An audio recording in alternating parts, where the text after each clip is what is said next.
Assalamualaikum warahmatullahi wabarakatuh. Kami akan mempresentasikan tentang hubungan kantor pusat dan cabang. Saya Floria Herdini Belananda dan teman saya Rizka. Perkembangan pembentukan agen dan cabang. Di dalam perkembangan usahanya, perusahaan dapat beroperasi tidak saja di dalam lingkungan suatu kota, tetapi dapat juga beroperasi keluar kota, keluar daerah, dan bahkan keluar negeri. Pada umumnya, sebagai titik tolak perkembangan tersebut adalah peluasan daerah pemasaran.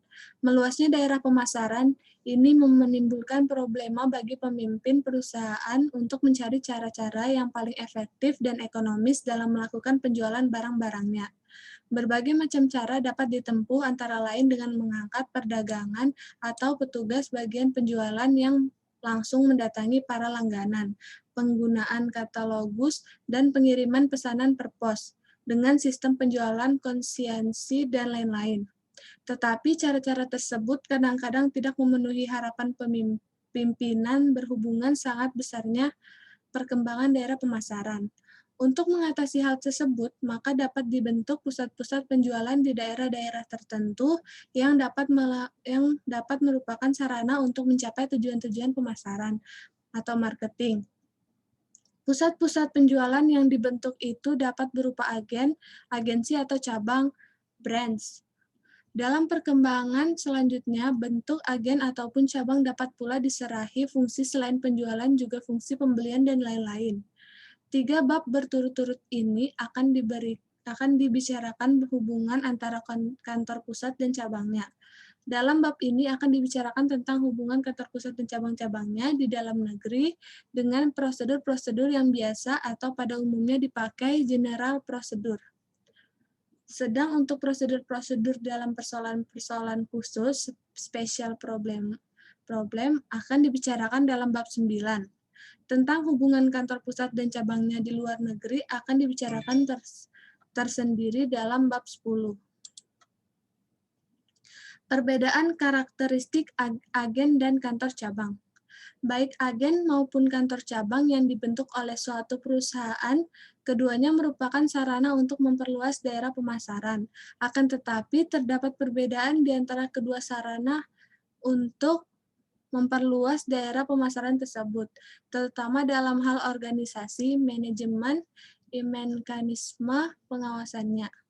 Adapun beberapa perbedaan pokok di antara kedua macam bentuk organisasi pemasaran itu ialah agen. 1.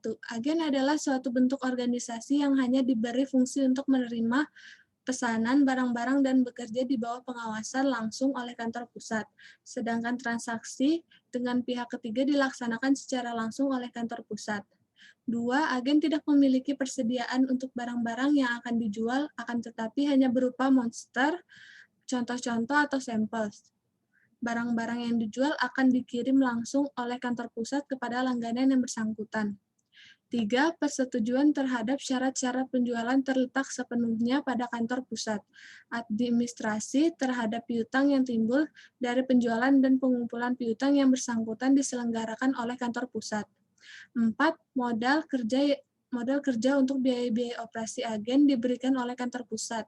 Agen tidak mengurus uang tunai kas selain modal kerja yang diberikan. Kantor cabang 1.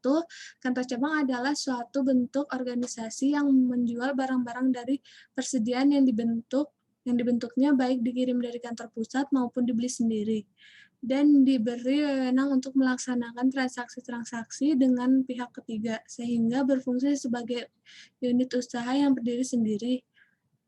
2. Kantor cabang mengadakan persediaan atau stok untuk barang-barang dagangannya yang pada umumnya sebagian besar dikirim dari kantor pusat. Namun demikian, sampai dengan batas-batas tertentu, kantor cabang juga membeli sendiri barang-barang dagangannya. 3. Kantor cabang memberikan persetujuan tentang syarat-syarat penjualan, menyelenggarakan administrasi piutang yang timbul dari penjualan tersebut, dan mengurus pengumpulan piutang yang bersangkutan. 4. Kantor cabang mengelola uang tunai dari hasil penjualan, pengumpulan piutangnya, dan melaksanakan transaksi-transaksi pembayaran atas inisiatif sendiri. Dalam praktek hak-hak dan kewajiban-kewajiban atau kelonggaran-kelonggaran dan pembatasan-pembatasan dapat diberikan kepada agen maupun kantor cabangnya sesuai dengan ketentuan yang diatur oleh kedua pihak. Akan tetapi, adanya perbedaan dari kedua macam bentuk organisasi itu mempunyai pengaruh di dalam menyusun sistem akuntansinya. Sistem pengumpulan dan pengelolaan data akuntansi yang diterapkan harus disesuaikan dengan kondisi masing-masing. Hubungan kantor pusat dan agen. Usaha dari suatu agen. Agen yang bekerja sebagai suatu unit organisasi penjualan lokal di daerah tertentu berada di bawah pengawasan kantor pusat. Bagian penjualan dan biasanya tidak mengadakan persediaan stok selain dari contoh-contoh atau monster samples daripada barang-barang yang akan diterima untuk dijual. Contoh-contoh barang yang akan ditawarkan dan mungkin juga akan diiklankan itu diberi oleh kantor pusat untuk keperluan usahanya. Biasanya agen diberi sejumlah modal kerja working capital dari kantor pusat guna pembayaran ongkos-ongkos penjualan dan penyelesaian kewajiban agen dalam melaksanakan tugasnya. Pengawasan terhadap dana yang diberikan kepada agen tersebut biasanya dipergunakan Impress Fund System. Pesanan-pesanan diterima oleh agen dikirimkan langsung ke kantor pusat untuk dimintakan persetujuan. Jika harga dan syarat-syarat pembayaran dapat diterima, maka kantor pusat dapat mengirimkan barang-barang langsung kepada langganan dengan faktur penjualannya sekaligus. Kantor pusat dapat menyerahkan pertanggungjawaban untuk mengawasi piutang-piutang yang terjadi karena penjualan tersebut membuatkan fakturnya dan akan menagih piutang tersebut kepada agen. Semua biaya yang bersangkutan dengan agen selain yang dikeluarkan oleh agen dengan mempergunakan modal kerja yang diterima diperhitungkan dan dipertanggungjawabkan oleh kantor pusat. Pembentukan untuk suatu agen. Akuntansi terhadap usaha keagenan tidak membutuhkan penyusunan buku-buku secara lengkap. Pada umumnya, agen cukup menyelenggarakan buku kas untuk mencatat penerimaan dan pengisian kembali modal kerja dari kantor pusat dan pengeluaran-pengeluaran untuk berbagai macam biaya. Pengeluaran kas biasanya dicatat dalam bentuk rangkap dengan cara membuat tembusannya. Pada saat modal kerja hampir habis atau mendekati jumlah minimum yang ditetapkan, agen mengirimkan kopi, catatan pengeluaran kas, atau ringkasannya berikut bukti-bukti pengeluarannya kepada kantor pusat. Untuk mendapatkan penggantian atau pengisian kembali modal kerjanya, sedang catatan pengeluaran kas yang asli diarsipkan di tempat agen yang bersangkutan. Pembukuan pada kantor pusat. Pembukuan terhadap transaksi-transaksi dengan agen yang akan diselenggarakan oleh kantor pusat tergantung pada tujuan yang dikehendaki, yaitu mengenai laba rugi yang didapat dari aktiva penjualan melalui agen tersebut.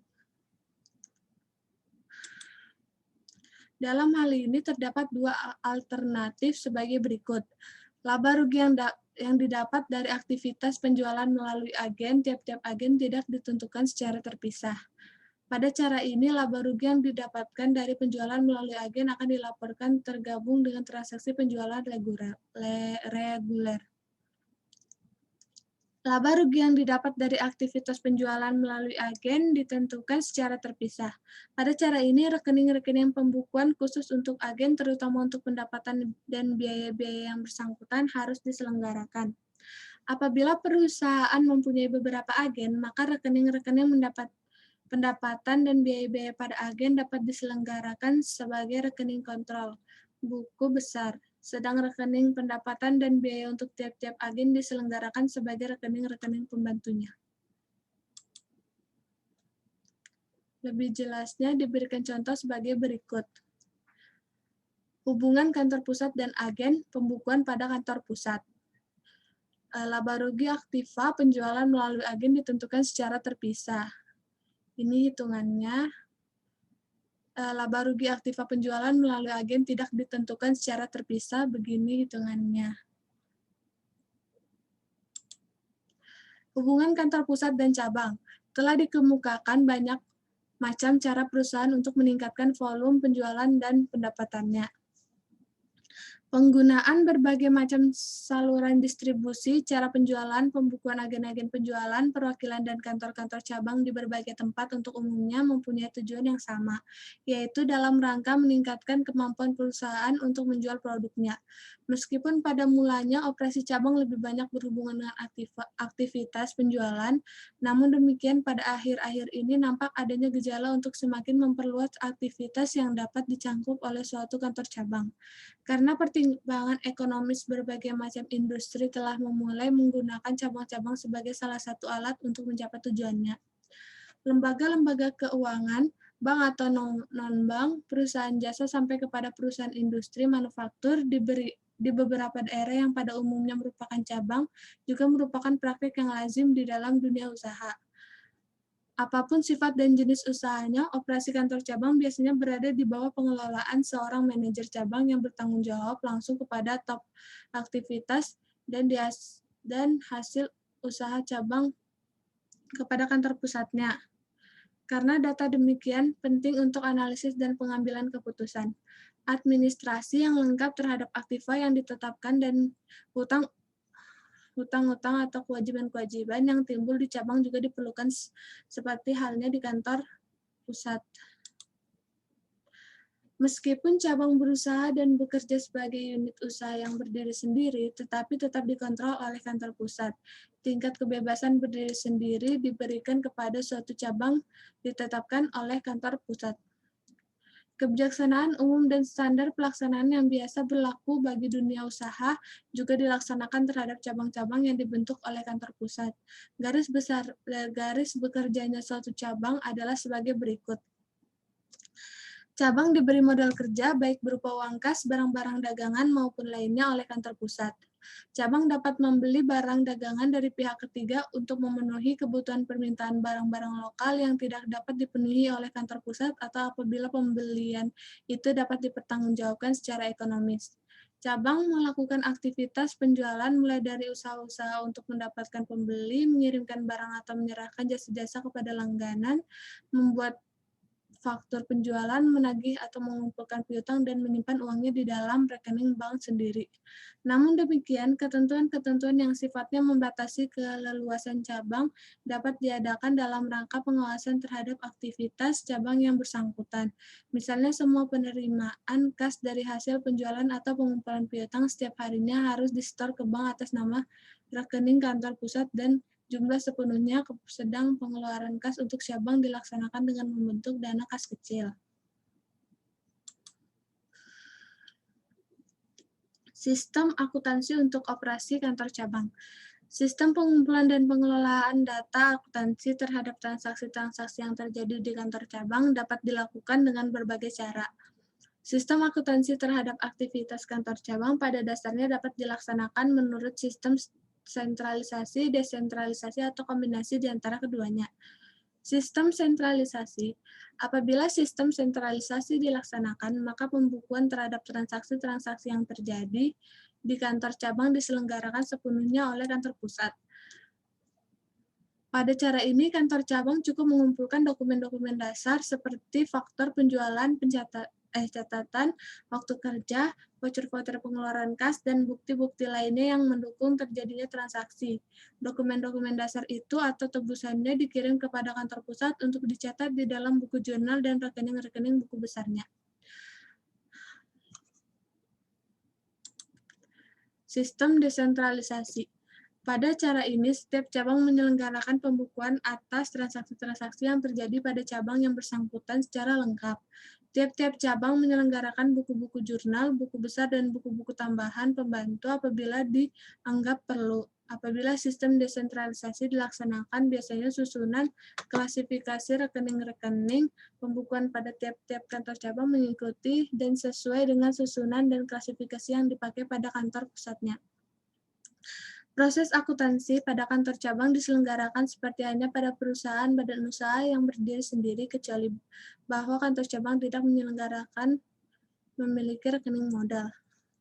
Suatu rekening khusus yang berfungsi sama dengan rekening modal di dalam perusahaan pada umumnya harus dibentuk untuk menampung selisih antara aktiva dan hutang-hutang kantor cabang. Rekening khusus yang disediakan disebut rekening RK atau kantor pusat. Home office akun merupakan modal bagi kantor cabang di satu pihak dan merupakan investasi atau penanaman modal oleh kantor pusat di cabang yang bersangkutan. Prinsip-prinsip pelaksanaan sistem desentralisasi. Ciri pokok yang menghubungkan pembukuan di kantor cabang dan kantor pusatnya ialah adanya rekening RK kantor pusat di dalam rekening-rekening pembukuan kantor cabang dan RK kantor cabang di dalam rekening-rekening pembukuan kantor pusat. Diselenggarakannya rekening-rekening aktiva, hutang pendapatan dan biaya kecuali untuk rekening modal di kantor cabang. Dapat diambil kesimpulan mengenai adanya hubungan antara rekening-rekening pembukuan di kantor cabang dengan rekening-rekening pembukuan di kantor pusat. Aktiva yang ditetapkan di cabang adalah sebagian dari aktiva yang dimiliki oleh perusahaan sebagai satu kesatuan usaha. Demikian pula halnya hutang-hutang yang terjadi di kantor cabang adalah merupakan hutang atau kewajiban dari perusahaan sebagai suatu badan usaha yang terpisah dari pemiliknya. Meskipun prosedur pembukuan untuk kantor cabang diselenggarakan sebagai unit usaha yang berdiri sendiri, akan tetapi dari segi ekonomis cabang hanya merupakan bagian dari keseluruhan fungsi aktiva perusahaan. Selanjutnya akan dilanjutkan oleh teman saya, Rizka. Selanjutnya, saya akan melanjutkan presentasi dari rekan saya, yaitu hubungan antara cabang dengan kantor pusatnya. Itu akan tercermin dalam rekening buku besar yang diselenggarakan oleh masing-masing pihak seperti digambarkan berikut ini. Nah, jadi berikut ini gambar buku besar antara rekening pembukuan kantor pusat dengan kantor cabang. Nah, dalam akuntansi itu ada dua buku besar ya, jenisnya. Yang pertama ada buku besar bentuk T dan juga buku besar 2 kolom atau 4 kolom. Nah, di sini digunakan buku besar bentuk T. Di sini ada 2 pencatatan yang dilakukan oleh kantor pusat dan juga kantor cabang. Nah, yang pertama kantor cabang ini mengirimkan uang ke kantor pusat, kantor pusat mengirimkan uang ke kantor cabang sebesar 100.000. Maka kantor pusat mencatat rekening koran kantor cabang itu berkurang 100.000, kemudian rekening koran kantor pusat bertambah 100.000 karena uangnya dipindahkan. Nah, kemudian di sini ada macam-macam hutang 50.000 dan juga macam-macam aktiva. Jadi total rekening koran kantor pusat ditambah macam-macam hutang itu sama dengan macam-macam aktiva. Nah, contoh lainnya, suatu cabang dibentuk oleh suatu perusahaan untuk memulai usaha. Cabang tersebut telah dikirim uang tunai sebesar 1 juta rupiah. Rekening-rekening pembukuan yang terlibat dalam transaksi ini pada masing-masing pihak akan tercatat sebagai berikut. Nah, di sini sama contohnya ya. Ada 2 pencatatan yang dilakukan oleh kantor pusat dan juga kantor cabang. Nah, masing-masing pencatatannya, pengiriman uang tunai ke kantor cabang sebesar 1 juta, maka kantor pusat mencatat rekening koran kantor cabang berkurang 1 juta, kas juga berkurang 1 juta, sedangkan rekening koran pencatatan kantor cabang, rekening koran kantor pusat bertambah 1 juta dan kas juga bertambah 1 juta. Di sini contoh selanjutnya juga sama. Pembelian alat kantor oleh kantor cabang sebesar 250.000. Nah, maka di kantor cabang mencatat kasnya berkurang 250.000, total jadi 750.000 dan alat-alat kantor bertambah 250.000. Karena di sini menggunakan buku besar bentuk T, di sini sisi debitnya sebelah kiri dan sisi kreditnya sebelah kanan. Modifikasi teknik pencatatan. Agar supaya data laporan keuangan lebih informatif, maka untuk kepentingan analisa laporan keuangan, hendaknya ada pemisahan di dalam pencatatan penanaman modal yang bersifat permanen atau jangka panjang, dan penanaman modal oleh kantor pusat di cabang yang bersifat sementara. Berdasarkan pokok pemikiran tersebut di atas, maka baik pada buku-buku kantor pusat maupun buku-buku kantor cabang perlu diadakan pemisahan antara rekening kantor pusat dan kantor cabang yang bersifat sementara dengan rekening kantor pusat dan kantor cabang yang bersifat permanen. Rekening kantor pusat maupun kantor cabang yang bersifat sementara dipakai untuk menampung transaksi-transaksi mengakibatkan hutang piutang yang bersifat lancar antara pusat dan cabang. Nah, sedangkan rekening-rekening kantor pusat maupun kantor cabang yang bersifat permanen dipakai untuk menampung transaksi-transaksi yang mengakibatkan hutang piutang tetap. antara pusat dan cabang. Kedua perbedaan tersebut tidak mengubah sifat rekening timbal balik antara rekening kantor cabang dan rekening kantor pusat. Nah, berikut contoh pencatatan transaksi-transaksi pada kantor pusat dan kantor cabang dengan membedakan sifat penanaman modal dari kantor pusat itu di kantor cabangnya. Contoh transaksinya, pengiriman uang oleh kantor pusat. Maka kantor cabang mencatat kas pada rekening koran kantor pusat 100.000, sedangkan pencatatan kantor pusat rekening koran kantor cabang pada kas 100.000. Selanjutnya pengiriman barang dari kantor pusat ke cabang. Kantor cabang mencatat pengiriman barang dari kantor pusat pada rekening koran kantor pusat 200.000, sedangkan kantor pusat mencatat rekening koran kantor cabang pada pengiriman barang-barang ke cabang 200.000. Selanjutnya pengiriman alat-alat kantor dari kantor pusat untuk mengisi kantor cabang. Kantor cabang mencatat alat-alat kantor investasi tetap alat-alat kantor 150.000 pada investasi tetap dari kantor pusat 150.000. Kantor pusat mencatat investasi tetap pada cabang 150.000, alat-alat kantor 150.000. Selanjutnya pembangunan gedung dan pabrik cabang oleh kantor pusat. Kantor cabang mencatat gedung dan pabrik 100 juta, investasi tetap dari kantor pusat 1 juta. Sedangkan kantor pusat mencatat investasi tetap pada cabang 1 juta pada kas gedung pabrik cabang 1 juta. Laporan keuangan gabungan untuk kantor pusat dan kantor cabang. Dengan demikian, langkah-langkah yang diperlukan di dalam penyusunan laporan keuangan gabungan dari kantor pusat dan cabangnya dapat dirumuskan sebagai berikut. Penyusunan neraca gabungan dilakukan dengan langkah yang terdiri dari 1. Menghapuskan atau mengeliminasi saldo rekening koran kantor pusat dengan rekening kantor cabang dan saldo rekening hutang dengan piutang kepada antara kantor pusat dan cabang dalam neraca individual kantor pusat maupun cabang. Yang kedua, menjumlahkan atau menggabungkan saldo rekening-rekening aktiva dan rekening yang terdapat dalam neraca individual kantor pusat dan cabangnya sesuai dengan kelompok masing-masing. Saldo rekening-rekening modal atau pemilik di dalam neraca gabungan sama dengan saldo rekening-rekening bersangkutan di dalam neraca individual atau kantor pusat. Selanjutnya, penyusunan laporan perhitungan rugi laba gabungan. Nah, ini diperlukan langkah-langkah sebagai berikut. Yang pertama, 1. Mengeliminasi saldo rekening pengiriman barang dari kantor pusat dengan pengiriman barang ke kantor cabang dan saldo rekening-rekening pendapatan dengan biaya-biaya yang bersangkutan yang diakui di dalam laporan perhitungan rugi laba individual kantor pusat dan cabang sebagai akibat konsekuensi kebijaksanaan sistem desentralisasi yang dilaksanakan. Kedua, menjumlahkan atau menggabungkan saldo rekening-rekening pendapatan dan laba di luar usaha rekening-rekening biaya dan rugi di luar usaha yang terdapat dalam laporan rugi laba individual kantor pusat dan cabang sesuai dengan kelompok masing-masing. Selanjutnya, untuk memberikan gambaran yang lebih jelas, diberikan contoh prosedur penyusunan laporan keuangan gabungan dari kantor pusat dengan cabangnya sebagai berikut. Nah, ini gambar berikut contoh dari laporan keuangan gabungan. Sama seperti laporan keuangan seperti biasanya. Di sini ada kantor pusat dan juga kantor cabang pencatatannya. Nah, di laba bersih ini 25.000 ini bakal dimasukkan di laporan di kantor pusat 25.000. Jadi total dari laba bersih dari kantor pusat 1.250.000. Di sini juga ada neracanya. Ada aktiva dan juga pasiva. Pasiva yang terdiri dari hutang dan modal, di mana total jumlah aktivanya kantor pusat dengan juga jumlah pasivanya sama dengan 6.075.000, berarti sudah benar. Dan juga kantor cabangnya jumlah aktivanya 825.000, juga pasivanya pada kantor cabang 825.000 sudah benar, berarti pencatatannya sudah tepat.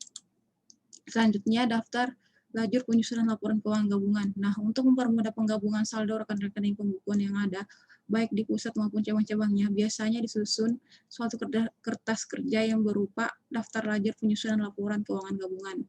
Nah, ini contoh neraca lajur PT Yogyakarta.